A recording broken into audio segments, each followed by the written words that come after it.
When in doubt, zoom out. A wise man said that yesterday about the Philadelphia Eagles. If you're looking for a glimmer of positivity with our Eagles as the season gets close to wrapping up, we're going to talk about that. We're going to try to be positive today. I know it's not easy, but we are going to try to be positive. Trending in the AM, talking Eagles, talking the season on the brink, talking A.J. Brown.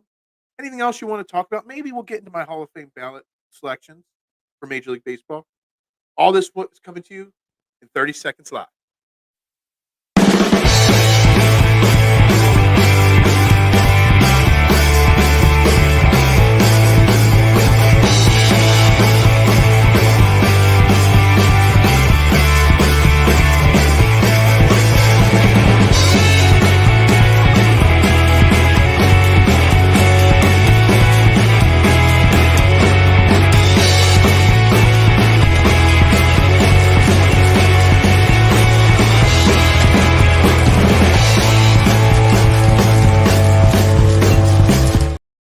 And a very good morning, everybody, and welcome to Trending in the AM right here on Philadelphia Sports Network.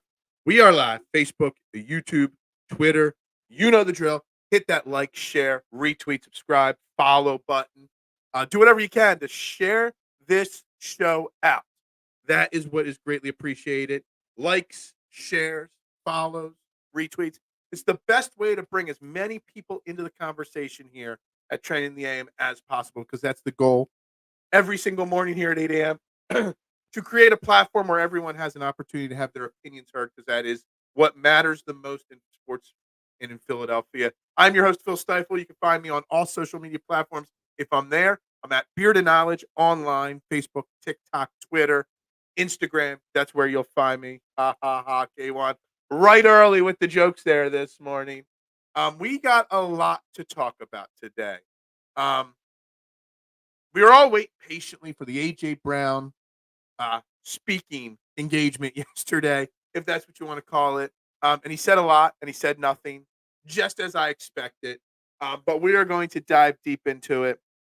We're going to try to bring some positivity to the Eagles conversation, for sure, because there's a lot of negativity, and we're all feeling the negativity about this team. But I think there's a way and a narrative that we could phrase this and look at it that maybe, just maybe, as I'm trying to make sure everything's working right on my side computer here, and now it is, maybe there's a way that it's not as bleak as we make it seem to be. And my man Liam wrote some great articles yesterday for PhillySportsNetwork.com. Make sure you check it out. All the great writers covering all the great sports in our city and across the country. So always check out PhillySportsNetwork.com. You know, one of his articles, he wrote an article covering the A.J. Brown thing, but he also wrote a kind of positivity piece. And the key line in it that really stuck out is, when in doubt, zoom out. And we're going to get into that as well. What's good, Nitro? How you doing? Good morning today. I'm in a good mood this morning. It's a great day to be here talking some Philadelphia Eagles with y'all. We need some positive vibes this Thursday, Phil. With that being said, we're doomed. All right, let's back out a little bit here. So this article from Liam, which again on PhillySportsNetwork.com, it's titled something along the lines of "Eagles are crushed by the weight of expectations." The Philly media does. That's why Philly media should be fired, and they should hire me on the bigger stages, because this is what we need, more positivity, right, Nitro? The Eagles crushed by the weight of expectations. The expectations were big. They were this year. Hurt's not in. You're talking about the Pro Bowl. We'll get to the Pro Bowl Eagles nominations in a little bit for sure, TMC. But right now we're going to stay off of that, because who really cares about the Pro Bowl, honestly? You're sidetracking me. Now you're making me think Pro Bowl. Now you're making me be negative. Not that Jalen Hurts didn't get the nod. That is just a stupid thing, the Pro Bowl. Clear as day, the worst of the four major sports in their, best of the best, exhibition games, without a doubt. But the Eagles had lots of expectations this year. We are 1 week away from the playoffs. We have our playoff spot locked up. We still have a chance at winning the division. Albeit, yes, um, it's a not a strong chance of winning the division, but it's still there. You got 2 wide receivers that are 1,000-yard receivers, one pushing 1,500 yards. You got a 1,000-yard running back. You got a quarterback that's pushing 5,000 total yards between passing and rushing yards, 4,200 yards approximately for Hurts, about 600 rushing yards. He's got close to 40 total touchdowns. We've beaten the Bills. We've beaten the Chiefs. We've beaten the Cowboys. We've beaten the Dolphins this year. But it looks like when you look at the immediate picture that this team is a total dumpster fire. It's showing cracks in the armor. We're going to get into what A.J. Brown said in a second. But if you zoom out, if I told you everything I just said, but did not tell you the record and when the wins and losses came, would you not be happy? If I told you all those things before the season started, that we would be here today at 11-5 with XYZ, ABC, all happened, I think most people would be fairly content with it. Don't you? I mean, I think. I have a feeling that that's the way it is. So if you zoom out a little bit and take a breath, you can realize that this Eagles team, while there is some feeling of negativity, has actually had a pretty okay season. Yeah, we want to win a Super Bowl. Once you get to the playoffs, anything can happen. It's one and done. Plenty of times we've seen teams from the bottom of the rankings in the playoffs make runs, at least win a few games. But nobody wants to zoom out and see the big picture. Everyone just wants to see, and yes, the loss of the Cardinals, atrocious. I ranked that worse than the Jets' loss.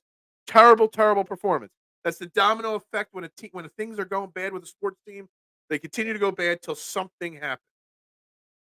And something did happen. A.J. Brown spoke yesterday, and we're going to get into that. Yes, PSN #1 in Philly media. Hey, that's the goal. That is the goal. The Philly media panders to our fears and anger on a regular basis. Trending panders to our voices. We salute you. That's the goal. Have your voices heard. I hear voices in my head. I want to hear your voices on the screen. Little wrestling reference to the few out there that care about that one. But we got A.J. Brown. That has been the big story this week, in the last week or so. We are Core 12, not Cope 12. Come on, big guy. I'm not trying to make anybody cope with this positivity. I'm trying to explain that maybe it's not doom and gloom. Maybe with a little motivation, with maybe some of A.J. Brown's talking points, maybe resting some starters, which we'll get into later today and tomorrow. Maybe by the time we get to the playoffs, when we face Tampa, most likely in 2 weeks, maybe the tide starts to change. And you got to understand, Jalen Hurts, A.J. Brown, Devontae Smith, DeAndre Swift. No team wants to face this team in the playoffs if our confidence is back. If this team can find their mojo, if this team can find their juice again, they could go on a run. There's no denying that there is immense amount of talent on this Philadelphia Eagles squad. They just got to pull it all together. And again, A.J. Brown speaking maybe starts to pull some things together the way he did it. Because I took a lot of positive and a lot of negative out of what A.J. Brown had to say. Little G, Griffin, great team, go Eagles. Kick Giants butt. We hope so. Big facts, broadcasting system. That's right. Just trying to spew facts here. A.J. doesn't play defense. He does not. That's fair. But we're also getting healthier on defense. Some of our banged up players are slowly starting to come back. Darius Slay will be back. Maddox, poor Avonte Maddox. We needed him back. You had to throw him out there, and you deactivated Robbie. That was a mistake from Howie and Nick. making Maddox play so much in his first game back. Um, but that's a different story. Cunningham is getting healthy. The defense is getting there. Maybe the offense can help. Maybe AJ can help the defense as well. Longer drives, scoring, not putting so much pressure on the defense on a daily basis. Maybe that's part of it as well. This has been one of the most unpredictable NFL seasons I've witnessed. Peanut, that's exactly correct. You know how many times this year we talked about the parity in the NFL this year? Just look at it this week. We're going to the final week of the season. There are quite a few playoff spots still up for grabs. There are a lot of 8-8 teams, 7-9 teams, 9-7 teams at this point. The Eagles are 11-5. Yeah, they've lost some games they should have won. They also won some games they shouldn't have won. So doesn't it all bounce out in the end? They go out and win this week against the New York Giants, and you say the Eagles finished 12-5. Most times you would consider that a successful season. But because of the way the last 5 weeks have gone, it's hard to grasp that. And I know a lot of people have brought up what year was the Ravens? And they lost all those games, finished 10-6, went on to the Super Bowl. Talented teams, they can't just flip a switch and turn it on. But if they find a way to get their mojo back, they can get right back in this. No problem. I said, let's give them the love the Phillies when they were struggling. Now, Nitro, I'm not into the whole standing ovation for struggling players. I'm not in the group that wants, hold signs outside the NovaCare complex before breakfast to cheer them on. That's not me. They deserve the boos and criticisms they're getting. But we can also zoom out when in doubt and see the big picture. What's up, EOP? Big Al, happy birthday to you this morning. I saw that online today. Big Al over at EOP. What's he like, 55, 60 today? Something like that. Happy birthday to you, my man. All we can do is be hopeful at this point. And if you look without the blinders of the negativity on Big Al, you can see that there is a chance for some positivity. Again, this offense on paper, and again, on paper is different on the field. On paper, there's not an offense as talented with the players that the Eagles have. 3 Pro Bowl offensive linemen, a Pro Bowl wide receiver, a Pro Bowl running back, a should have been Pro Bowl quarterback. This team has the talent. This team has talent on defense too. The defense has been atrocious, but it's still talented in spots. Max getting hurt again was about as surprising as Marvel's bombing at the box office. I don't know. Maddox was even more predictable. I heard good reviews actually about the Marvels. I just not into Captain Marvel and that group of superheroes as well. Thanks, man. Not a day over 70. So you're 69 and you'll turn 70 next year. Hope is not a strategy. Hope is not a strategy. And I'm not telling you to have hope or hope that they fix it out. I'm trying to tell you that there's a chance that this team is better than we think. That this team has done pretty damn well considering the expectations that have been placed upon them.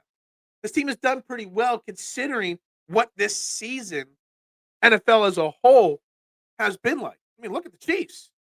Look at their record. Nobody would have predicted that. They're not jumping off a ledge there in KC. Well, maybe they are.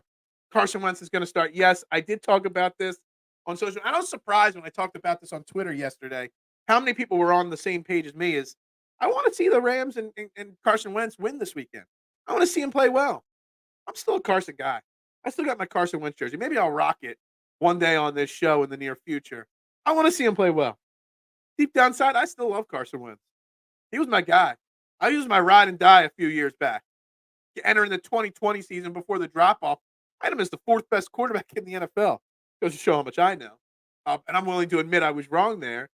But let's be honest. I'm a Carson Wentz guy. Forget it. He's rolling. No, I'm not rolling. I'm trying. I'm not rolling. I'm trying. I'm trying to tell you. Maybe it's not all that bad. Maybe there's a chance.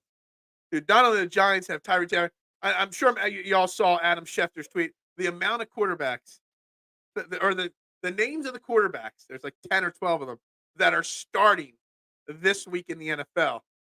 Shocking, some of the names that are on the list. Tyrod Taylor's probably the best of the bunch. To be honest, I just want the Brian Dawkins mentality back on defense. And we talked about this a little bit yesterday, so it backtracks to yesterday a little bit.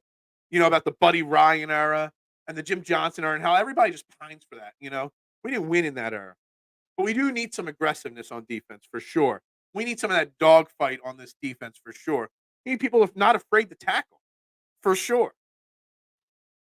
We don't have that. Sidney Brown is the closest thing to having that on this team. Problem is, that's putting expectations like that falls under that Eagles crushed by weight of expectations. You have these expectations. Sidney Brown's a rookie, and trying to hold those expectations up to bring that Dawkins mentality back. But that's a lot to ask of a third, fourth round rookie, whatever he was. So, you got a piece there with Sidney Brown, who's developing. And that's the thing I talked about yesterday as well.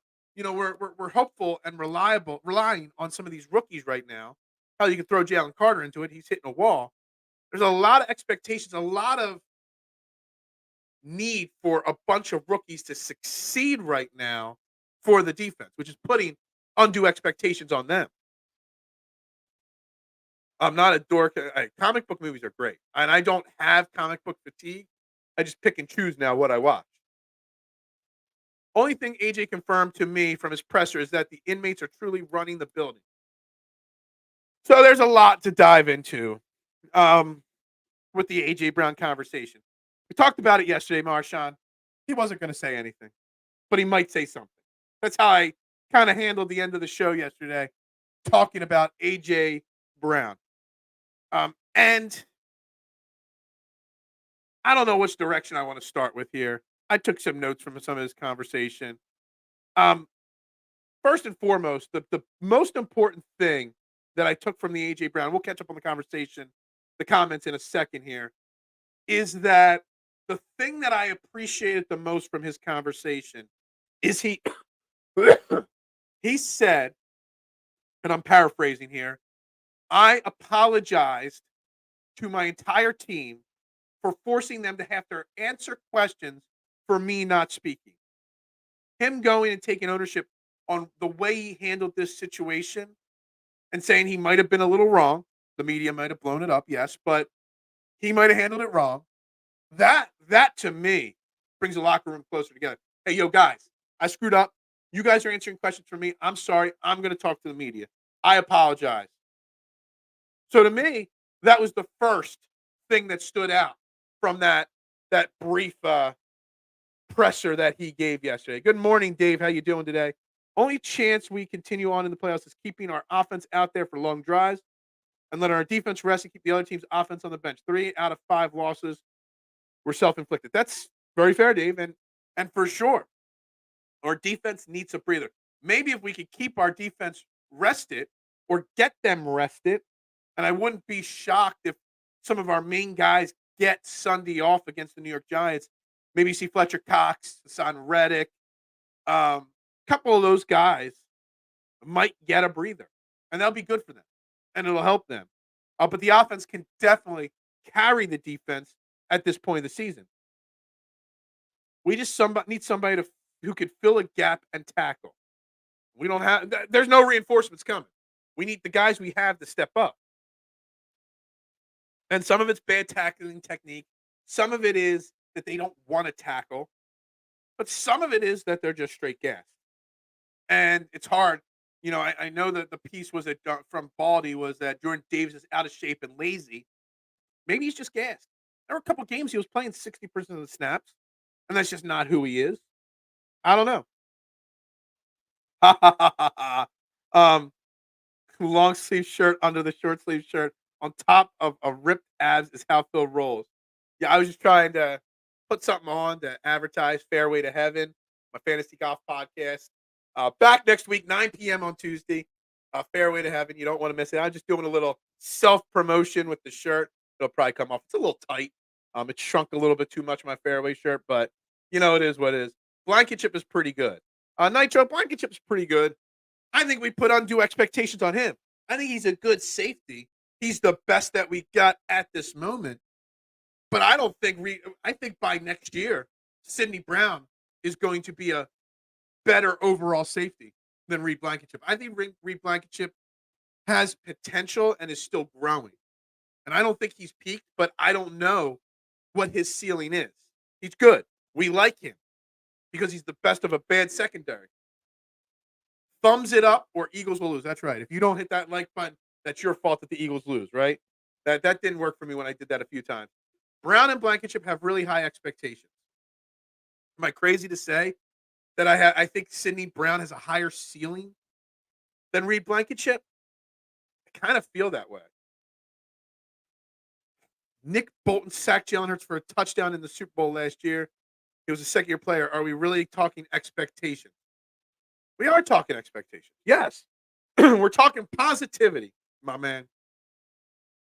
AJ also said it's not his fault he got one target last game. It's on him. He said, meaning offensive coordinator Hurts. I didn't hear him say it's not his fault. I never heard him use those words, not his fault. He did talk about being frustrated. The entire locker room is frustrated. He talked about showing emotion and that whether he shows it or not, it's a problem. He said he's called a monster. He said, you guys watch the game, nothing more I could say. He did talk about that interception at the end of the Seattle game where Nick Sirianni said that they were playing for a flag and that wasn't the case, that they, on the field, the players messed up and just tried to run like a street ball type play. And that's it. He took the credit. He said that Nick Sirianni is an idiot for trying to cover up for them. So to me, A.J. Brown's comments on that play at the end of the Seattle game and how he stood up for his coach tell me that maybe Nick Sirianni losing the locker room isn't as big of a conversation point as we think it is. Maybe Brian Johnson they don't have faith in. But I think from A.J. Brown's comments that they still have faith in Nick Sirianni as their leader. He likes to take bullets for them, and that's a stand-up thing to do. Adam Schefter reported yesterday that Nick Sirianni's not on the hot seat at all, that the coordinators will get moved on from at the end of the season, but you're sticking with what you got now. I don't know. I looked at it a little differently than that. So how is a defense supposed to rest when they can't stop the Cardinals? I know the third down stopping is a problem. But if you're not on the field for 40 minutes of the game against the Cardinals, it was 40-20, approximately, ballpark. Time of possession, Cardinals won it. Maybe if the offense ran the ball more, maybe if the offense didn't make so many mistakes, that would help the defense out. Maybe they'd get off the field on third down a little bit more frequently. And that's why I'm saying that this overly talented offense, if they can find their groove again, remember, multiple 1,000-yard receivers, 1,000-yard running back, nearly 5,000-yard quarterback, nearly 40 touchdown quarterback. The talent's there. 3 Pro Bowl offensive linemen. Talent is there. For sure. They can carry the defense and get them the rest that they need. Nick said that the lack of pads in practice isn't contributing to the missed tackles. He pointed that the team was second in missed tackles going into Sunday, and now they're third. You really can't make this up. Look, Nick Sirianni, according to A.J. Brown, is just taking bullets for the team. And according to A.J. Brown, and I believe him in this aspect, says that the team's got to have more responsibility and is frustrated with their play on the field, that they actually have to execute better, which is all that we're asking for, better execution. It seems like there's a chance Zach Cunningham will be back this week. If it was a playoff game, Amanda, I would assume Zach Cunningham would be back. The only thing, it's the week before the playoffs. You're playing on MetLife turf. You got a couple guys with leg injuries, Zach Cunningham, Darius Slay, or lower body injuries, using the hockey term. Darius Slay, Zach Cunningham, Devontae Smith. Do you really want to put them out there on that MetLife turf the week before the playoffs? Not really.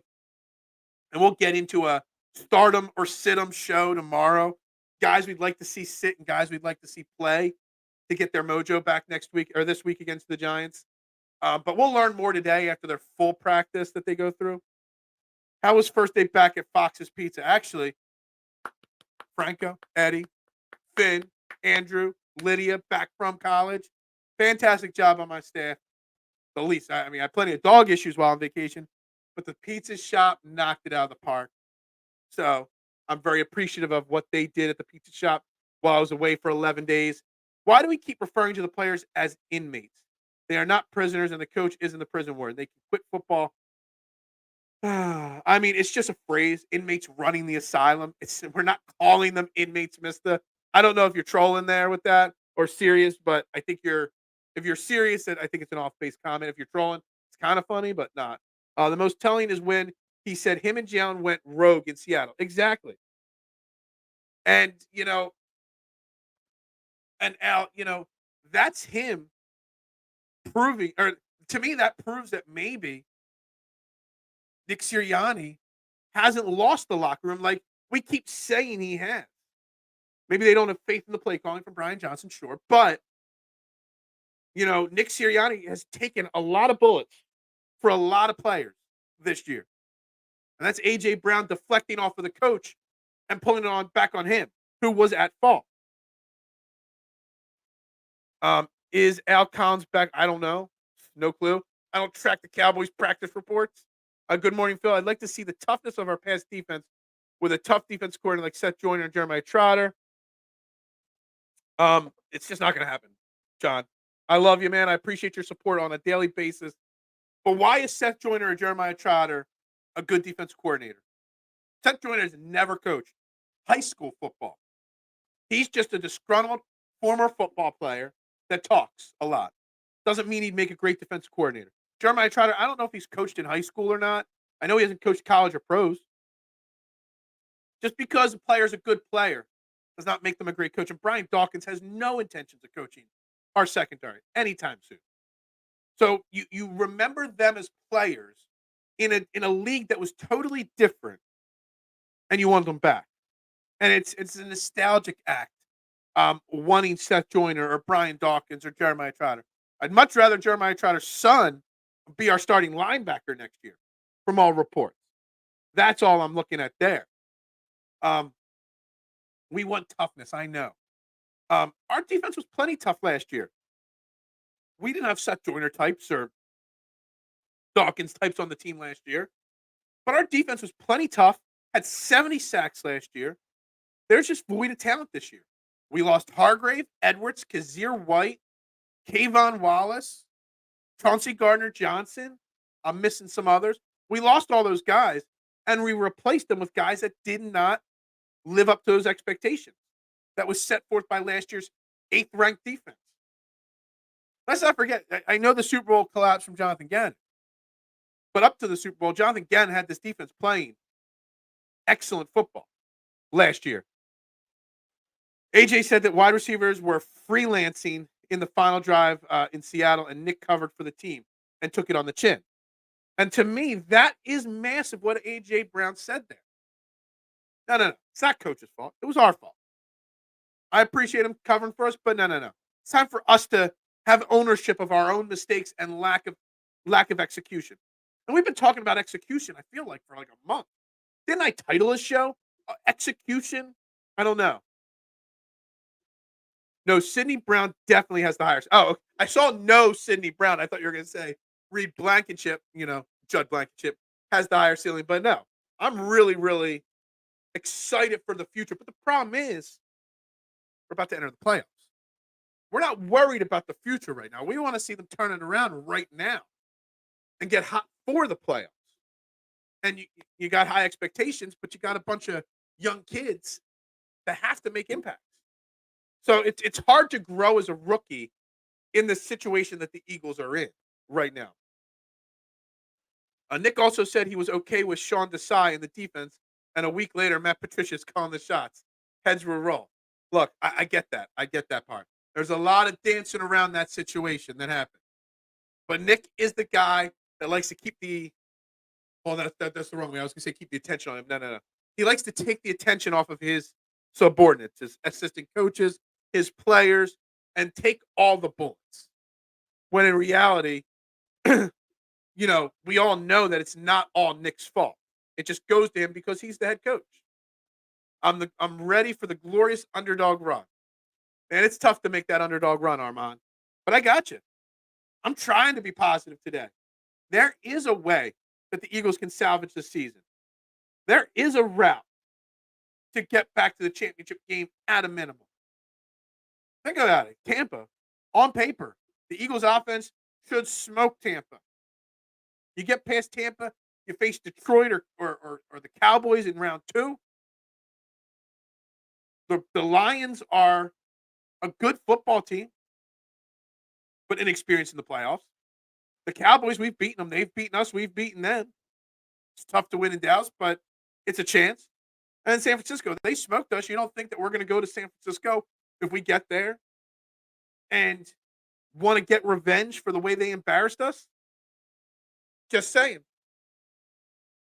Just adding some spice since that playoff berth got clinched. Hey, I like it spicy. Who was the last great linebacker to play here? Ryan's great linebacker? The word, I wouldn't say D'Amico Ryans was great. He was really good. Connor Barwin, maybe? Jeremiah Trotter, obviously. I'm trying to think of somebody that had a Kiko Alonso. Maybe. No, I'm just kidding. Not Kiko Alonso. The comment about prison was tongue-in-cheek. Okay, that's fair. However, the way the Eagles fans talk about the players, sometimes you would think they are caged animals in a zoo, just keeping things in perspective. Fans overreact a lot, Mista. And I think a lot of it is that, for sure. I don't know if D'Amico was really great with us. Yeah, I don't think he was great. He was good, but he wasn't great. He was at the end of his career when he was with us. But he's probably the best since Trotter, probably. I mean, you can go to the Super Bowl winning team. It was Nigel Bradham. I mean, he won a Super Bowl here. I mean, he wasn't great, but he was a big part of the Super Bowl win. With respect to the number of linebackers that came here outside of Trotter, D'Amico was great here, injuries and all. Yeah, I mean, it just wasn't his peak of his season. Lions are frauds. Maybe. I could see the Lions making a run to the championship game. I don't think the Lions could beat the 49ers. But I don't know if I want to use the word frauds. They've won their division. They're ranked higher than the Eagles in the playoff standings right now. If they're frauds, then the Eagles are 10 times the frauds that the Lions are. And I might have just set myself up for a comment on that. But I think the Lions are a really good team. They're just, they're overachieving right now. Jared Goff's an okay quarterback. They got Amon-Ra St. Brown. They got 2 really good running backs. Their defense has got some great pass rushers on it. The Lions are still growing. They're still building. This isn't their year. Probably. But they could get hot. We'll see. Eagles in playoffs is a different breed. I hope you're right, Armand. I hope that the switch gets flipped. DeMarco was washed by the time he got here. I agree. That's what I see too, or thought too. Last grade, I don't think there's been anybody close to Trotter's level since Jeremiah Trotter. And maybe Jeremiah Trotter Jr. is the answer to that question. I don't follow college football like some content creators. I'm not out there like Shane Haff and some of those guys, Sean Bernard, not Sean Bernard, Deebs that do, college breakdown videos all week long. That's not me. I wait till the draft, and I only do one mock draft on this show, just one. I only do one on Twitter, and that's it because I don't really pay attention to that stuff. Get past Tampa, we go into the Super Bowl. So it's either we're one and done or we're all the way. Look, if this team gets hot against Tampa and they start to build some momentum, whoever we face in that next round should be scared. Should be. Will they be? I don't know, but they should be. Let's just beat the Giants first on Sunday before we start talking about, I get it. I mean, I'm not worried wins or losses on Sunday. I know a win and the Cowboys loss gives us the division and home field. Dallas is probably not losing to Washington. Washington's probably playing all backups. Dallas is going to win. I'm 98% sure Dallas wins on Sunday. So, they get the division. We get the 5 seed. Who cares about the Giants game? I'm going to spend time tomorrow. I'm going to draw up a list of players I would start and players I would sit. I think I saw something. I didn't even know this was a thing. you can only sit 7 healthy players. There's an actual rule about that. I have to look into it. And if that's the case, I'm going to do a list of the 7 Eagles that should sit on Sunday. But yeah, we're keeping that in perspective there. We sweeping Giants again. I mean, I hope so. Tyree Taylor's playing for contract, playing for a spot to be next year. He's going to come out and give it his all. Saquon Barkley's on the last year of his whatever contract that was that happened before. It was such a long time ago. So I don't know. Nigel would lay down the wood and hit fools. He would. He would. He wasn't a great linebacker, but big part of the Super Bowl win. Mitchie Pooh, good morning to you, my man. We bigger frauds than the Lions. I knew you were going to say that after I said it too. We are, but we're not. Big picture again. When in doubt, zoom out. See the big picture, and the big picture is got a solid team. Lions defense is sketch, too honest. I don't know if they're sketchy. They're okay. Some games they play really well. Some games they don't. They got really good pass rushers. They got Brian Branch, who's played well. Is Chauncey Gardner-Johnson even playing yet? And I know he was hurt. I don't know if he's back yet or not. 10-time frauds. There it is. I knew there was going to be multiple fraud comments on the Eagles after I said that. Sirianni is a big fraud. Dude shrinks in the biggest moments, 4th and 3 in the Super Bowl, and he kicks the field goal. That's interesting. Nick Sirianni, is he a fraud? Because I know we've been so down on him. But yet, I'm trying to be positive. And I'm trying to take what A.J. Brown said about him, that maybe he's not the fraud. But in the back of my head, there is that thought process that maybe Nick Sirianni is the wrong guy to coach this team. Now, he's not going anywhere. I think they bring in an offensive coordinator that has head coaching experience in the offseason so that if Nick Sirianni is a fraud, that they have an easy transition to move on from him. But I don't think he's going anywhere anytime soon. Sigmund fraud. Oh, my God. That's a terrible joke. That's weak. Not your best effort, K1. What makes anyone think we will get past Tampa or San Francisco with what they have seen over the last 4 weeks? Because, Duck, what I'm saying now, I'm not saying they're going to get past San Francisco. The title of the show is there a way to salvage this season, trying to bring positivity to this thing. And again, if you're just joining the show, Duck, when in doubt, zoom out. If you zoom out and look at the big picture of the season, they have a chance to finish with 12 wins, make the playoffs. How many Super Bowl losing teams bomb the next year? How many teams that lose both their coordinators bomb the next year? How many teams that have all that and then had the injuries that are on top of it bomb the next year? We've still beaten the Cowboys, Dolphins, Bills, Chiefs, a lot of good teams. Tampa Bay, a playoff team we beat earlier this year.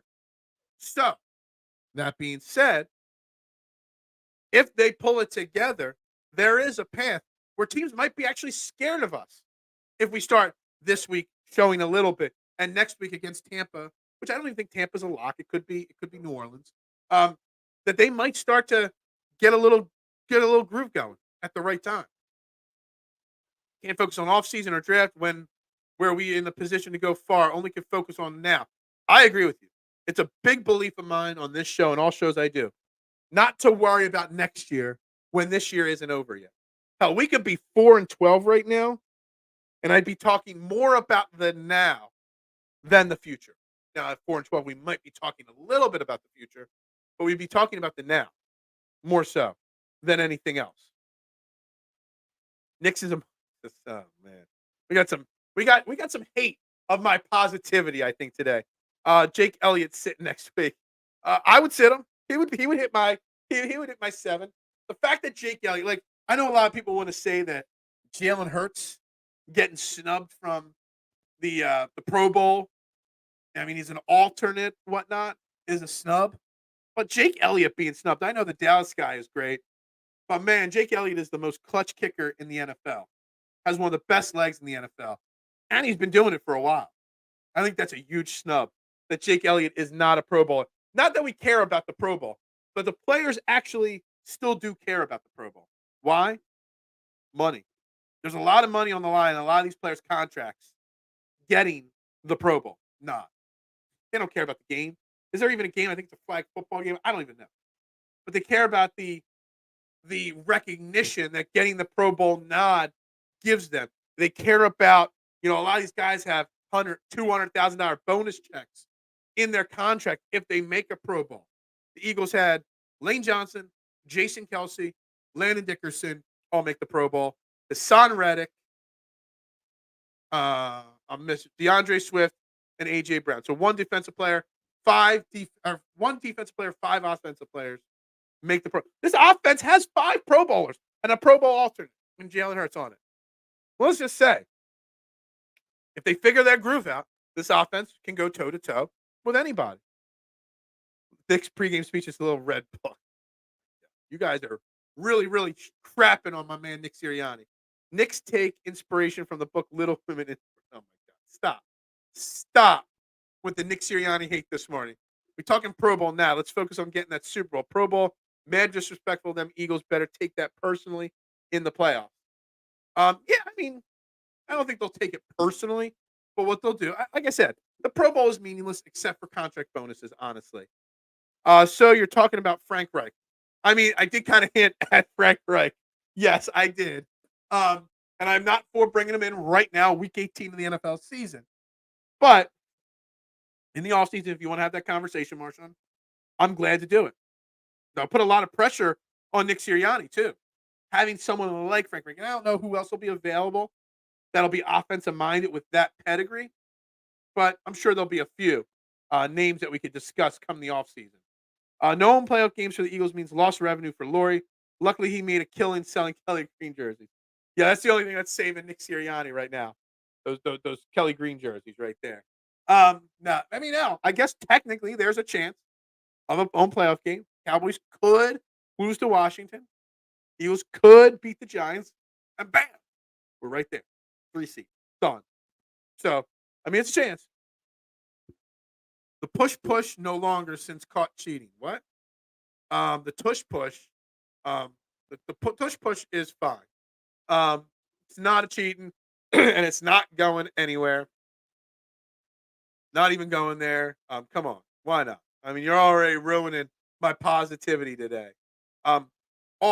Offense is not a hard fix. Defense needs to get back to basics because these players can't pull off the Fangio scheme. I think that's a big part of it.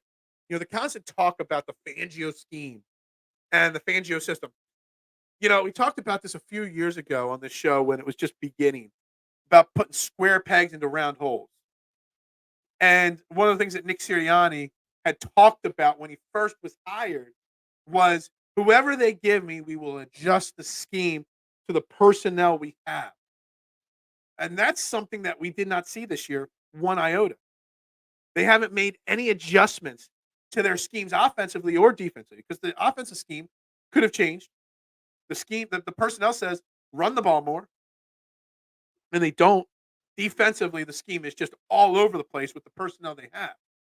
So that is something that's very frustrating to me, is that he preached one thing in the beginning of his tenure, but the team is doing something totally different this year. In the grand scheme of things, how we are 2012 Ravens with the same season-ending record. A.J. Brown is our Ray Lewis, that spark we needed. Yeah. I hope. We need a Ray Lewis spark on defense. But I'm telling you, I'll backtrack to the statement that I said already, the statements that he made about taking ownership and apologizing to his teammates for not talking. Saying, you had to answer questions for me, and I'm sorry because you shouldn't have to do that. Now, A.J. Brown did say that, whether he talked or not, he was like the media would have written negative about him if he spoke or not. He chose not to speak in the heat of the moment. He says he was wrong, but also right for doing that. But when he said he went and apologized to his teammates for forcing them to have to answer questions about him not speaking, it's the kind of thing that can pull people together. Kind of bring everybody closer. And I'm all for that. CFL skin. Stop. I don't know who Roy is and what your team is, but obviously you're not an Eagles fan. Sorry. saying AJ Brown. He's like, oh my God, stop. Stop with that. I zoomed out and I see Godzilla, aka internal conflicts attacking Eagles land. And it's chaos all around, much like how the kindergartners are running the playground in the show. I don't know about that show. Look, that's fine.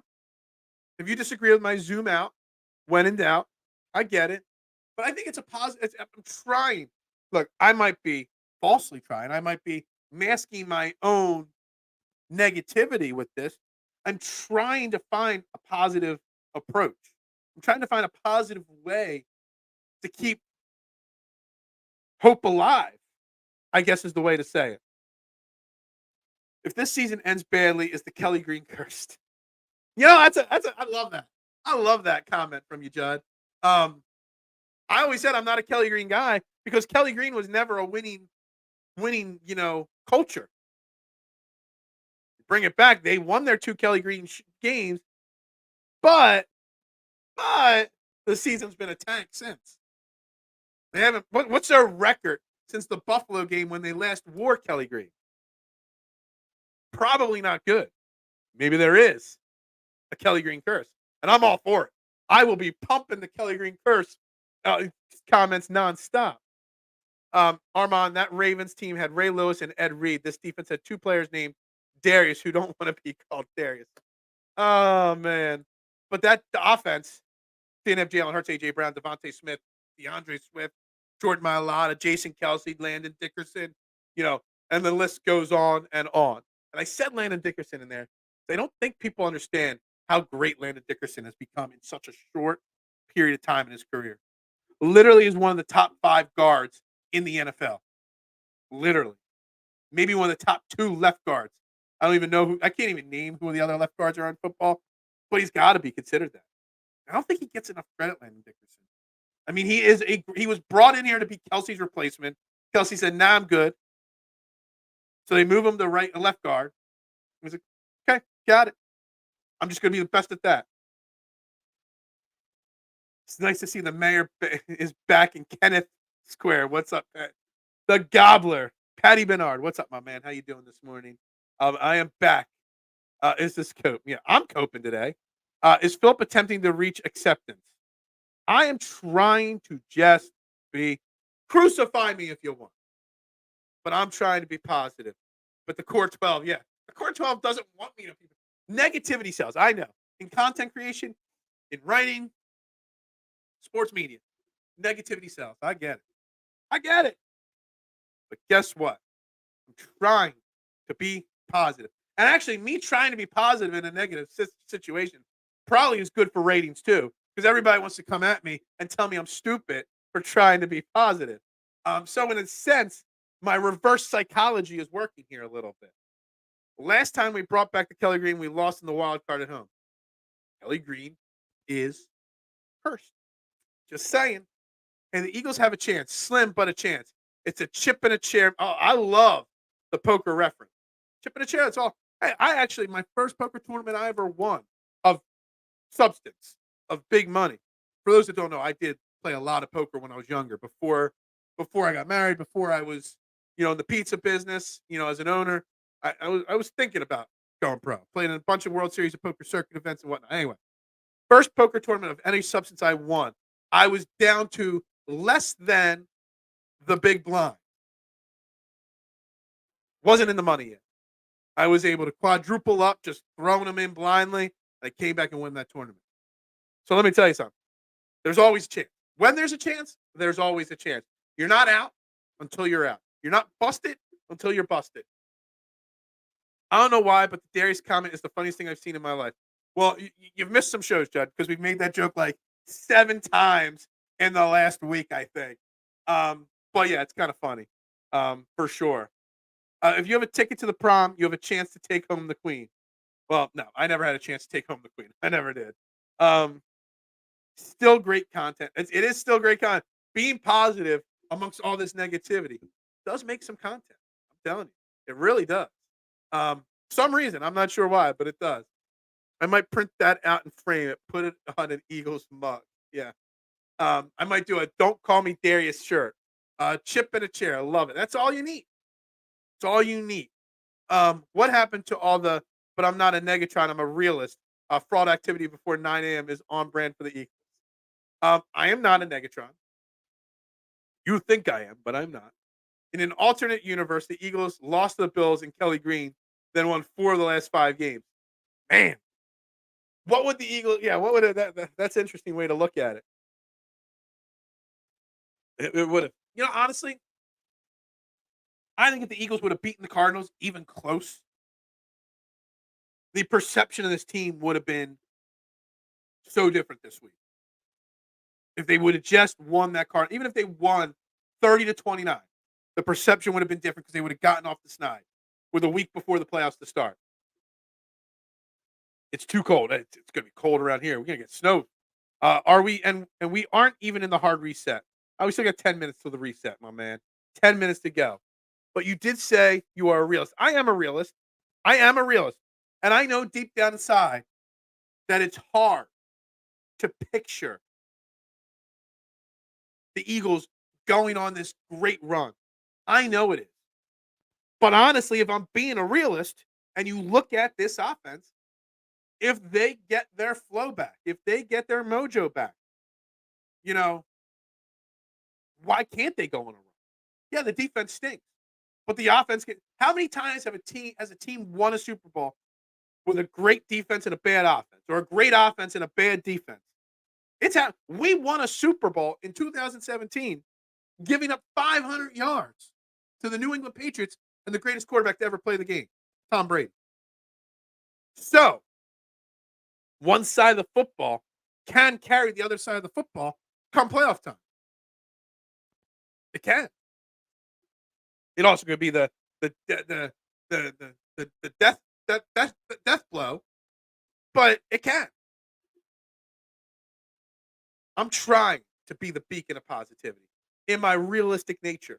I am, because I'm not saying that this team's going to go on and win a Super Bowl. I'm saying they can get hot, they can get things right, and they could be a very scary team for other players or other teams. That's what I say. There are so many, no doubt about it, Marshawn. I get that. D'Amico Ryans only coached high school, and he was a great defensive coordinator for the 49ers. Now he's doing a great job for the Texans. Right. But at least he went. Like, look, the Seth Joyner stuff, like maybe Jeremiah Trotter, I don't know.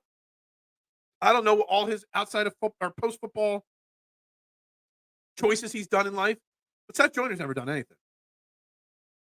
And D'Amico Ryans committed. He started in high school. Then he went to a linebacker coach and then got promoted to defense coordinator, because before he got the DC title, I wanted him in Philly to be our defensive coordinator. And then when he was brought in to coach he was promoted to coach the defensive coordinator of the 49ers so that he didn't get poached by another team. One of the things we did wrong with Denard Wilson and Sean Desai this offseason. So he has spent time. He has shown an interest in coaching, and he's put the work in. Seth Joyner's never done it. If Seth Joyner wanted to be a defensive coordinator by now, he should have been an assistant. He should have been out there learning how to coach. He knows football. We might not always agree with all his opinions and way he says them, but he knows football. There's no doubt about that. He was a very, very good linebacker in the NFL. Doesn't mean would make a good coach. We also hung 500 yards on them and had one key stop. That didn't happen last year.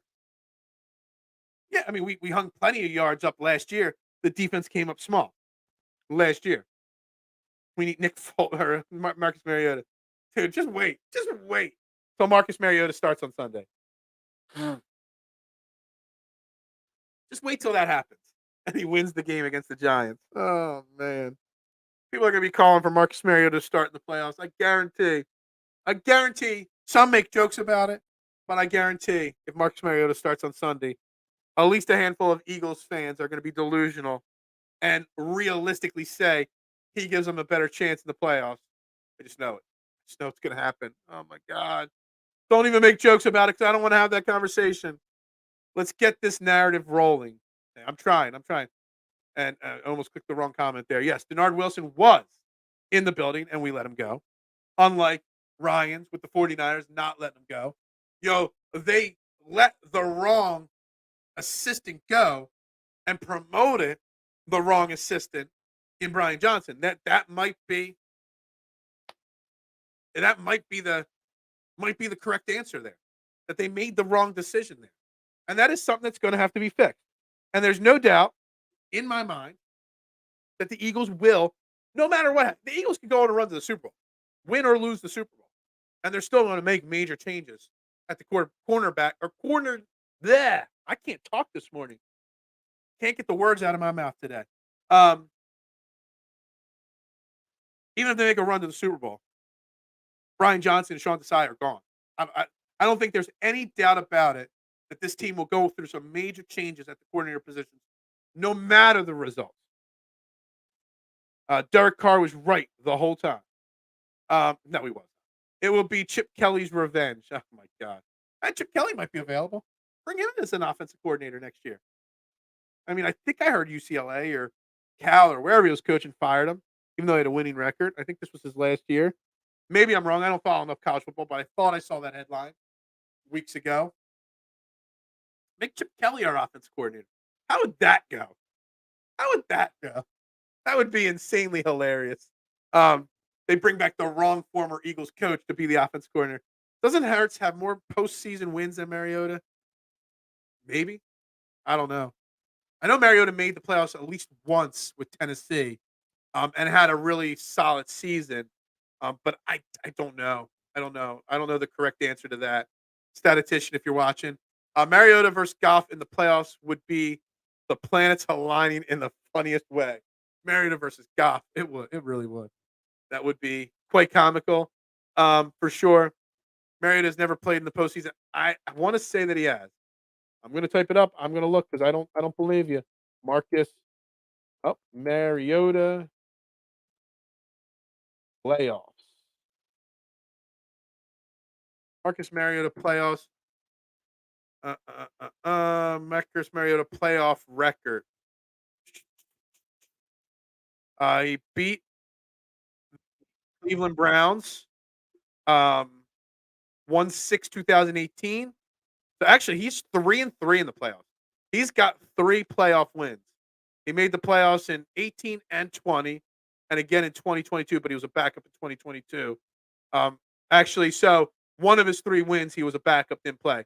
Actually, 2 of his wins, he was a backup and didn't play. So he's 1-1 as a starter in the playoffs.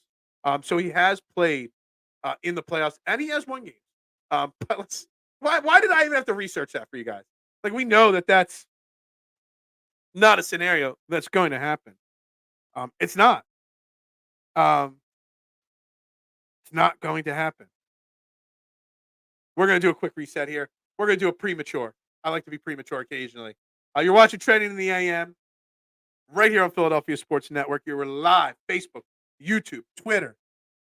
Hit that share button, like button, retweet button. If you're watching on Twitter, there's about 15 people watching on Twitter. We can see your comments. Click on the video. A box pops up. You can comment on the show. Want more people commenting? Like 700 people watched this show on Twitter yesterday. And we only had like 4 comments. So make sure you hit that comment button and let me know what you're thinking on this conversation as we continue to try to be positive and bring a level of positivity to this Eagles team. That all hope is not lost.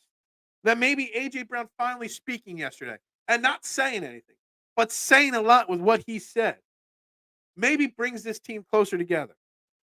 Maybe it reinvigorates the underdog mentality. Now, I don't want to see the masks come back, at least not yet. But we're trying to keep the positivity there with this Eagles team. Because I think, and I firmly do think this, that there is a legit chance that this team can pull something together over the next week or 2. I really do. And get rolling again. Now, I don't know how they'll match up with their second or third playoff opponent, but I think they do. I think they can. And again, there's 12 likes on YouTube so far, 5 on Facebook. Make sure you hit that like button for me. I greatly appreciate it. Make sure you hit that share and subscribe button.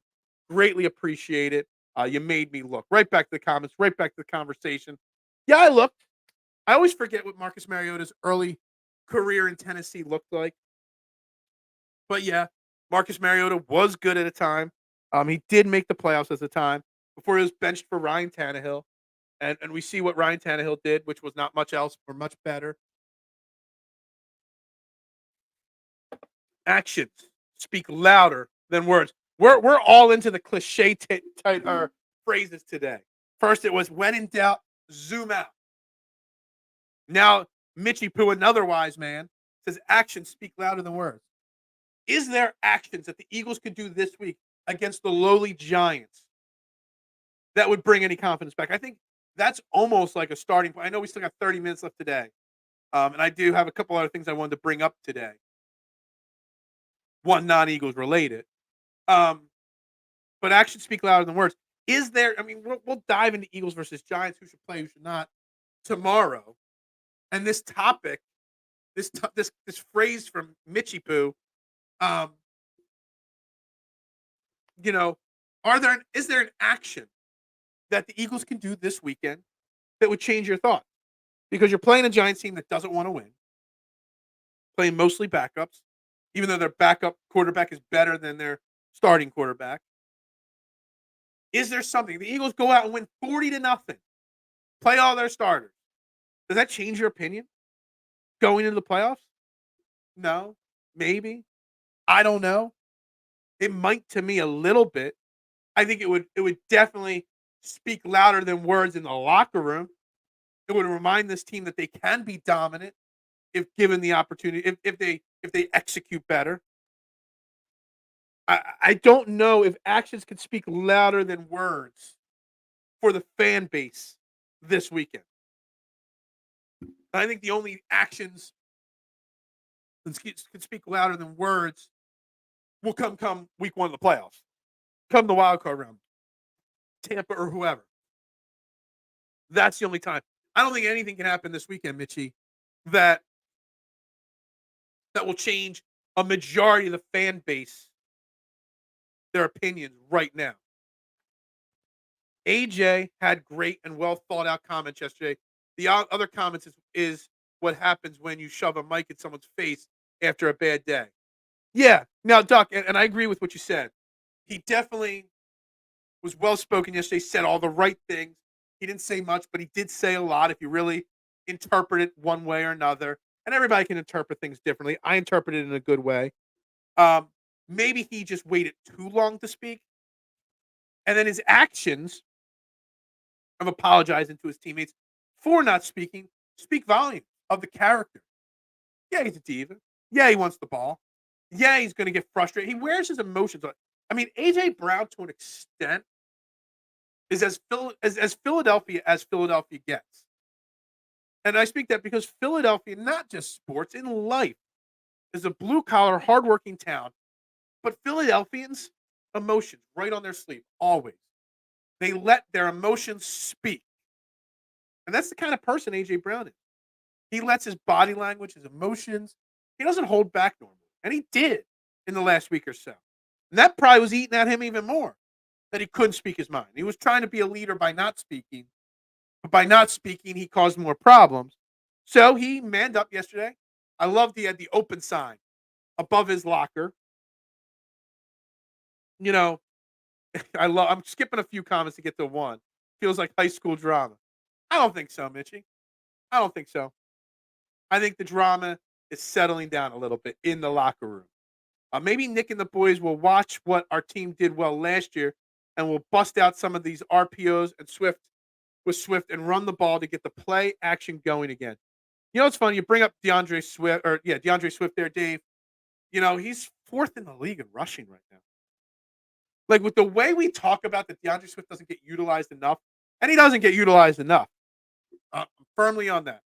You know, I'll have to go back and check, or maybe Big Al can go back and check when I was on Edge of Philly with their preseason prediction show of the over-unders. I think DeAndre Swift's total yards were one of them. I wonder what I predicted on DeAndre Swift. I'll have to ask Deebs for a printout of all the over-unders, what I predicted.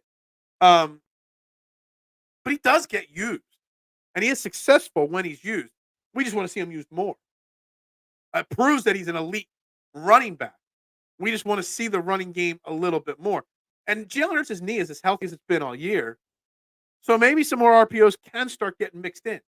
Maybe they're just holding that off to the playoffs, trying to keep Jalen Hurts as healthy as possible and DeAndre Swift as healthy as possible. So when week 1 of the playoffs, the division wildcard round comes, boom, RPOs right back at it. Catches the opposing defenses off guard. Maybe. When is the last? I have no idea. All right, let me change that. If they win 40-3 on Sunday, does that change your opinion of them? It was almost like AJ had PR. Like, Marshawn, I was going to say that. I want to give AJ Brown the benefit of the doubt, but it definitely seems like he was coached up a little bit. His agent probably, he's probably got a PR guy of his own. His agent, his PR guy, maybe Nick Sirianni. Maybe they spoke to him. Maybe he spoke to Julio Jones, veteran, been there, done that. Julio Jones, very similar to AJ Brown in being a dominant, big wide receiver, emotional wide receiver. He definitely had some moments in Atlanta when he was frustrated. So maybe he spoke to Julio. He definitely had some prep for yesterday.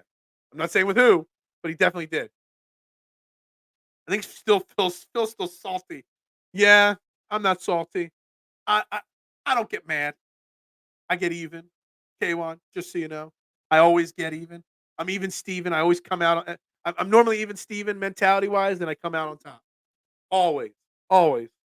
On a side note. So I don't want to promote other morning shows and other things. But I love Crossing Broad because they do the ratings battles on the radio. And everybody always complains about the radio, WIP, the Fanatic, how much they suck and whatnot. And I started this morning show 2+ years ago when Angelo first announced he was eventually retiring. I'm like, I'm going to take over the morning airwaves. And that's my goal. I want more people to listen to me on YouTube than they listen to the dial. But the fall ratings, they lose Angelo Cataldi, a legend. One of the biggest names to ever do it. Love him or hate him. A legend in radio, not just in Philly, all over the country. They replace him with Richie and the camera. And they are the first people ever to beat Preston and Steve, one of the greatest morning shows of all time, in the ratings battle in Philadelphia. Now, Preston and Steve, for those that don't know, is not a sports show. They're an entertainment show and a radio station, a sports or a music station. I've been listening to Preston and Steve since day one when they had that little studio next to the Grand Aram Mall when it was just Preston and Maryland. Before PMS started with Preston, Maryland, and Steve, I've been listening to Preston Elliott for 30 years or whatever it's been. The fact that they got knocked off their perch finally, that just proves that no matter how much complaining people do about the radio, they're still listening. So if you complain about the radio and you're still listening, I got to give them credit. I mean, tip of the cap to them. Now I need them to start including, Trent and the AM in the ratings battles with when Crossing Broad does it. But, oddly, I am so intrigued listening to the battles between 94.1 and 97.5, all the different time slots in the rating battles. I don't know why it intrigues me, but it does. I check the ratings battles of the other morning shows that I compete against. I always lose because they have big national names on them. But, whatever. I still check them. The one positive about this loss is the national media can find another team to hate on for the rest of the season. I don't know. They still hate on us plenty. We are underutilizing Swift, and he's still fourth in the league. I think it tells you so much about DeAndre Swift that he's still so high in the rankings. It does. It tells me so much. Tells me that he might not be able to get to CMC's level. CMC's got about 400 yards. I think second place is just in the upper 1100s. He could easily be the second highest running back in the league if he was just utilized a little more. Yeah, and congratulations to him. He deserves it. He really does. You just spoke the problem. Phil, you just spoke the problem with the offensive coaching staff and trying to be the smartest person in the room. Yeah, I hate when people try to be the smartest person in the room and just not do what's written in front of you that easily done, for sure. Mistake-free football would make me feel slightly better. Slightly. Yeah, mistake-free football would be important. And they played Sunday against Arizona. on offense, mostly mistake-free. He had one interception, Hurts, but it was on the Hail Mary, and it was a butchered Hail Mary, mind you. I mean, he threw that ball up in the air. Not one Eagle was anywhere near that. There's always more defender. And somebody who I forget who I was watching the game with at that moment, because I had it on in Florida and people were coming and going in the rental house. Someone's like, "Why weren't there any Eagles around?" I'm like, first off, there's normally more defenders than offensive players around it, but there wasn't one guy. I think Julio Jones was 5 yards behind where the ball came down. That was the closest. But outside of that, they played pretty mistake-free. So it gets 14 rushing attempts a game, which is more than I thought he'd get before the season. I did think Kenny Gainwell would equal him in rushing attempts and in touches. Swift has obviously dominated that role, but I'd still like to see it more. I really would. They're thinking playoff before putting wins on the board is silly and stupid, but trying to be smarter than everybody else. All right, so I'm not saying they're thinking the playoffs. I think somebody said yesterday on the show, maybe they're being conservative to protect their players. Now, that could hurt players just as well as protect. But I hate when they're trying to outsmart themselves by being smarter. Got to re-sign Swift. I doubt DeAndre Swift wants to re-sign here. Because I think DeAndre Swift wants to lead the league in rushing or something like that. He wants to be utilized more. But then you also have the fact that DeAndre Swift's a hometown product. I don't know. It depends on what he wants financially, because we know what Howie will and won't spend on running backs. And DeAndre Swift is going to be a sought-after commodity this offseason. I just don't know if the Eagles will go to the lengths necessary to re-sign him. They still got Kenny G under contract, and I'm sure they could pluck some other people out of thin air. Quez Watkins will be gone. I doubt he will be here next year. AJ had more good coaching on his presser than the offense all year. I would say rather than the defense all year. But again, remember, this offense is still an elite offense. They've struggled at times. They've turned the ball over far too much. They're still an elite offense. 3,000-yard players and almost 5,000-yard quarterback. So the offense is still pretty elite. They just make too many mistakes. I started watching Preston and Steve when they replaced the morning show on MR. I started Preston and Steve way before that. I remember the tears when they had their last show on Y100. Shout out to the old Y100 fans. Y100 was my jam back in the day. I listened to Y100 all day. All the festivals that they had, went to every single one of them. I have a CD somewhere in my CD case buried somewhere. The best of the Y100 festival. They used to be Preston and Maryland. That was where they got their start. Then they really quickly added Steve Morrison. They were known as Preston, Maryland Steve, short PMS, the morning show. And they just took off. And all the money that they've raised, their Camp Out for Hungers and whatnot. I mean, I believe they are in the Radio Hall of Fame already and still going strong. The fact that they were knocked off their perch as the #1 morning show in Philadelphia, I never thought I'd see the day till the day that they stopped doing the show that would happen. Phil needs to pay for extra viewers like Cilia. I don't pay for nothing. Other than the programs to run this show. I pay for nothing. I grow organically. Kind of like Preston Steve did. But they were just on the radio, and I'm just here milking it on YouTube. Sports radio gets better ratings when the Eagles lose. Negadelphia is having a feat. But the ratings battle that we're talking about is from the start of the fall season. So you had the Phillies playoff run and the Eagles start of the season. The Eagles were winning at the beginning of the season. The numbers they did was shocking to me. Swift will be gone next season because he will get a lot of offers after the season, without a doubt, no doubt about it. Running back is cheapest commodity in the NFL. I mean, we know that. We talked about that at the start of the season with all the holdouts from running backs. Like, how do you change it? How do you maneuver around it? How do you get them to get paid what they deserve? Which I do feel running backs are underpaid for what happens to their bodies, how they break down. Their career length average is much shorter than a lot of other positions on teams. Probably the lowest out of all teams. So, something has to change there. But I get it, because, and your next comment is accurate, they depreciate the fastest. So, I would like to see running backs get more respect. Yeah, I'd like to see the running backs get paid what they deserve. But in the current scheme of NFL and the way things are going, DeAndre Swift's not going to be an Eagle because teams are just not going to pay him. Well, the Eagles aren't going to. Someone will. But I wonder, like teams like Carolina, they paid Miles Sanders boatloads of money. Well, boatloads of money in comparison to go there. And he got benched this year. He lost his starting role to Chuba Hubbard or whatever his name is. Did I pronounce that one wrong too? They're regretting it. They gave a 4-year contract to Miles Sanders. Now your comment. 4-year, $24 million, I think it was, to Miles Sanders. I did say Miles Sanders. That's actually why this team is so bad this year. The loss of Miles Sanders. I said that all offseason. Losing Miles Sanders was going to be a big loss. I was wrong. Swift has filled in just fine for him. But teams see that you gave a mid-level running back a pretty big running back contract, and he bombed. You're going to see more and more of the elite running backs get 1- and 2-year deals, like say Saquon Barkley got or Josh Jacobs got, than 4-year deals. You're not going to see Derrick Henry, like the Derrick Henry types, get 4- or 5-year, $80 million. Christian McCaffrey's a special case, but outside of that, you're not going to see it. Bijan Robinson ruined any running back's chance of getting a top 10 draft pick ever again because that didn't work out. I mean, he's not bad, but he's not working out with Atlanta.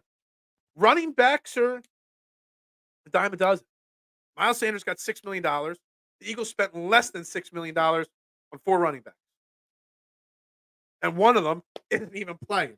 And I still can't believe he's not playing. What does this say? Chubahaha? Is that Chuba? Chubahaha? Hubbard? I don't even care how to pronounce his name. He's not on my team. I don't care. If Howie doubles down on not investing in running back and linebackers after the season, he needs to go. No. He doesn't need to invest in running backs. He didn't invest in it last offseason.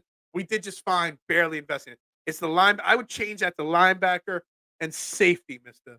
He needs to invest in those positions. And I think he knows it. I really do think Howie realizes at this point, hence trying to bring in a Shaq Leonard. I'm sure he tried to bring in other guys late in the season.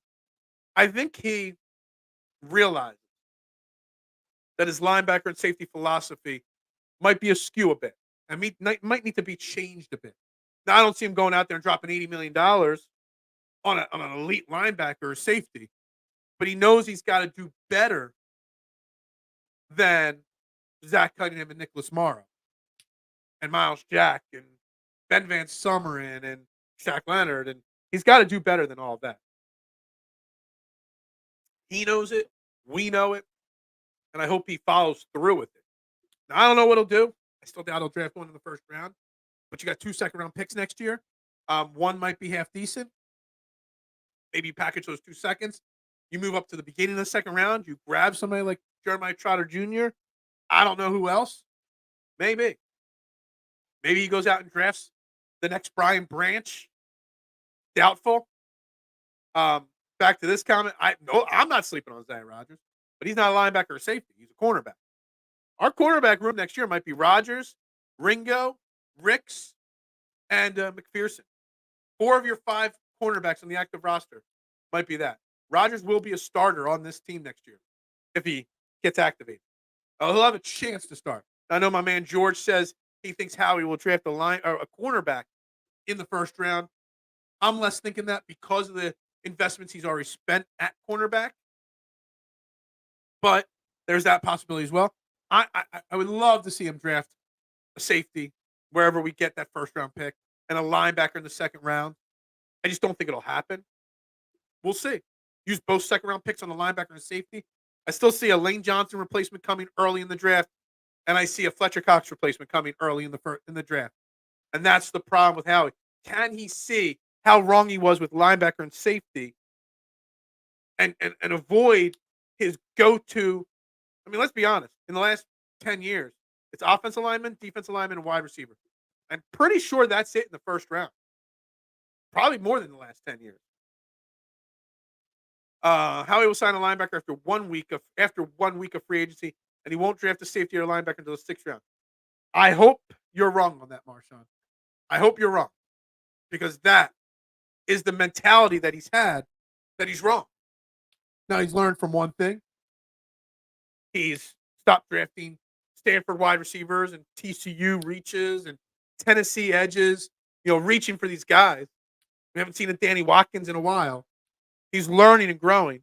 He's grabbing guys from elite schools, but he needs to evolve one more time a little bit more. And he needs to utilize one of those first 3 picks on a linebacker and one of those first 3 picks on a safety. We'll see how it goes, though. Again, that's next season. Howie will trade for an aging safety or linebacker before he drafts one. That's old Howie. I'm hoping, I'm praying that he evolves a little bit. Mitchie Poo, that's right. Hit that like button. 10 minutes left in the show. Hit that like button. How many likes do we got on YouTube right now? I don't even know. I'll have to refresh my screen. Last I did, it was 12. We are at 13 likes on YouTube. Not good enough. Not good enough. We used to get 20, 25, 30 likes a show. What is wrong with YouTube? Not liking the show. Exactly. 13 likes is weak sauce. It really is. He's going after an O-line with that first. There's a strong possibility. He definitely is going to look and say Lane Johnson's not got much time left, that Jason Kelsey probably retires. He needs some O-line help. And that's his go-to. That's his standard. And let's be honest. When was the last time he drafted a bad offensive lineman in the first or second round? I mean, Tyler Steen, Jordan Mailata was 7th round. Landon Dickerson, Cam Jurgens, Jack Driscoll's been okay. He's done a really solid job drafting offensive linemen early in the draft and late in the draft. So he doesn't miss on those picks often. 13 likes, Courtois. No, they didn't. Because 2 of those likes are from me, just so you know. So technically, there's only 11 likes. But I got 2 YouTube accounts, and I like it twice. So just so you know, out of all the likes, always 2 of them are from me, just so you know. Isaiah Rodgers will replace Maddox at slot. I don't know. I don't know how to judge what makes a young cornerback a slot guy or an outside guy until I see him play on the field. I'm not a film study guy. I'm not a technique guy. I don't know the finer points. It's weird. I talk nonstop football. I could break the X's and O's of basketball down 10 times better than football. Like, you want to tell, I can tell you what makes a guy a great power forward or not, or what technique is wrong or system. But football, I don't know what makes a good slot cornerback over an outside guy. So I don't know Isaiah Rodgers' game very well. I just know what I've read about him. But maybe that's where he plays. Howie will sign Tevin White. We all wanted him before the season. Is he doing anything this year? I don't know. Keely was a 5th rounder. Was he a 4th or 5th rounder? Something like that. Yeah. And that's where Howie gets his cornerbacks. Zach McPherson was a 4th rounder. Yeah, I mean, what was it? Was Lito Shepard the last first-round cornerback we drafted? So that's a long time ago. Technically, Eric hasn't joined the chat, and same with Will Smith. But Will Smith is always watching. Almost always watching. He just doesn't always have the opportunity to talk. He's too busy getting jiggy with it. Phil is like that barista that needs the tips jar on YouTube. Like, I need the tip jar filled too. Suck. I do. The tip jar would be muchas gracias. Whether on Twitter, you hit my tip jar, or the super chats, that's always greatly appreciated. How he needs to invest in defense and offense. Full of talent means nothing if they can't have the ball because the defense can't get off the field. Absolutely. But again, back to the beginning of the show, the offense can keep the defense off the field with better long sustained drives. I know basketball more. See, that's the thing. Like, I love more football than football more than basketball. Growing up, I could play basketball, but I never did because I wanted to be a baseball player. I just stunk at baseball. I was told football was too dangerous for me, but I could play basketball. I've always been a good basketball player. I've always known basketball in and out much more than other sports. Problem is, it's not my favorite sport. It's just easier for me to read it just because I knew how to do it. On the flip side, football, certain things about football I know better than other parts, but cornerbacks are one of those positions I just never truly understood. What makes you good at one side or the other, or part of it. So Devin White is on IR. We brought on a new practice squad wide receiver to replace him. Okay, gotcha. 32-year-old Jordan Hicks will come back and save this group. We talked about him in the offseason, bringing him in here. I can tell you this about basketball. We may have a team that will break through the second round. We may. And the only thing that's keeping me positive about the Eagles is that as soon as the Eagles season ends, we can really dive deep into the Sixers on a daily basis. And I cannot wait for that part. Hopefully after the Super Bowl, but doubtful. To talk more basketball, more Sixers on this show. I'm itching to talk about this Sixers team. Itching to do it. I'm curious to see how this all ends for our Sixers. I am very curious to see how this season ends. I'm very curious. Here's a hot take. We only got 4 minutes left on the show. But here's a hot take on the Sixers, Marshawn, for you. Mo Bamba should be the backup center, not B-ball Paul Reed. I think the Paul Reed ship has sailed, and I think Sixers fans are finally starting to see what I saw, that, he was nice, but not special. Basketball is my favorite sport. I like the way that they dribble. That's kind of funny. That really is kind of funny. I know soccer, go Union. Dude, I know nothing about soccer, but I do enjoy watching it. Speak it. Look, and again, I know we all make jokes about the PSN award show, but the Union team on PSN, PhillySportsNetwork.com, does a kick-ass job covering the Union. Probably the best in Philadelphia. The most comprehensive coverage of the Union in Philadelphia is right here on Philadelphia Sports Network. Mo Bamba has a better chance getting traded than replacing. That is true. That is true. But Paul Reed, everybody saw him slowly climbing. And then everybody expected this big jump from him. I'm like, he's a backup. He's just another backup. I think Mo Bamba is a better choice. When Joel Embiid misses games, I'd be starting Mo Bamba over Paul Reed. That's for sure. Well, I watch a lot of golf. Again, Fairway to Heaven, returning to Philadelphia Sports Network and the @Fairway #2 Heaven _ Twitter account. Tuesday, 9 p.m. next week. Tournament of Champions this week kicks off the season. My bets, if you want to make a golf bet this weekend, Colin Morikawa. Where were my golf bets? Colin Morikawa, 12-1. Tom Kim, 22-1. They're my two picks to win the Century Tournament of Champions this weekend, which is no longer the Tournament of Champions because of Live Golf. They didn't have a big enough field to fill out the event, so they let guys into the Tournament of Champions that didn't win last year. Mitch with the winning references. Yeah, I love it. I love it. Mitchie Poo needs to comment more on the show. You the man. Yeah. It's not Mitch. It's Mitchie Poo. So you prefer to watch Flyers and a great respected around the world. Soccer is the sport of the masses. It really is. Soccer and cricket, really. Maybe I should start talking cricket on this show. Soccer is the sport for actors. All right. Anyway, guys, we're coming up to the final 2 or 3 minutes of this show. I tried to be as positive today. And again, shout out to Liam for he had 2 great articles yesterday. But the one about the Eagles being crushed by the weight of their expectations and when in doubt, zoom out really spoke to me yesterday. So I recommend you guys reading it. And you should be reading Philly Sports Network every day. You should be signed up for their newsletter. So you get an email with their daily articles. I think it really spoke to me. And I do think if you zoom out, you will see that this team has a chance to turn something around. Positivity is not a good color. Look, I think the positivity was very good today. I think I tried my darndest to bring some positivity into the equation. I refuse to call another grown man Mitchie Poo. No. You know why, Marshawn, I call him Mitchie Poo. I mean, unless you're like 20, Mitchie Poo is a reference that anybody. I had a Mitch that worked for me at my pizza shop. Rest in peace to my man, Mitch. I called him Mitchie Poo at work every day. I'm like, Mitchie Poo, I need another large pizza. Always.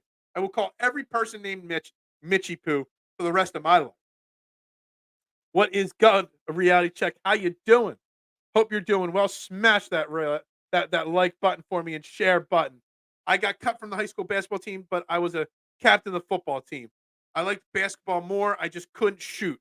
See, the thing is, I just wanted to play baseball, mister. Literally, I remember 6th grade, Holy Cross. First year I tried out for the baseball team. First day of practice, everybody got 30 pitches for the first batting practice of the year. I swung and missed at all 30 pitches. I don't think anybody ever gets cut on the first day of practice. I got cut in 6th grade on the first day of practice. I swung and missed 30 times in a row. Couldn't hit a baseball. I could throw a baseball. I could catch a baseball. Couldn't hit a beach ball. I still can't hit now. I'm a grown man. I'm big. I'm strong. Dude, I played an adult slow pitch softball league. And when I would come up to the plate, everybody would like, move on in when I would get up to the plate. Dude, I was a terrible hitter of a baseball. What's up? Yeah, that's right. Yeah. I'm just clicking these. Let me get to the final few comments, and I got to close this show out. Calling another man, Mitchy Poo at work, is an HR complaint. Well, I'm the head of HR as well. So I got cut from high school ping pong team. Hey, I made a high school tennis team briefly before it collapsed, if that means anything to you. All right, we're going to wrap this up. Training the AM right here on Philadelphia Sports Network. Hey, happy birthday to my sister, Allison. She turns a very young 39 today. My little sister, 39. It just blows my mind. Happy birthday, Allison. Hope you deserve or have a fantastic day. Everybody else, have a great day. It's cold. Bundle up. You're heading to the 19th hole. I love the 19th hole. Nothing better than that. Played soccer and fenced in high school. Wow, that's interesting. Fence. I've never even met a fencer before. Everybody have a great day. We will see you tomorrow, 8 a.m. Final preview for Week 18, Eagles-Giants. And we are going to do a start and sit list on who we want to have start and who we want to have sit Sunday against the New York Giants. So everybody have a great day.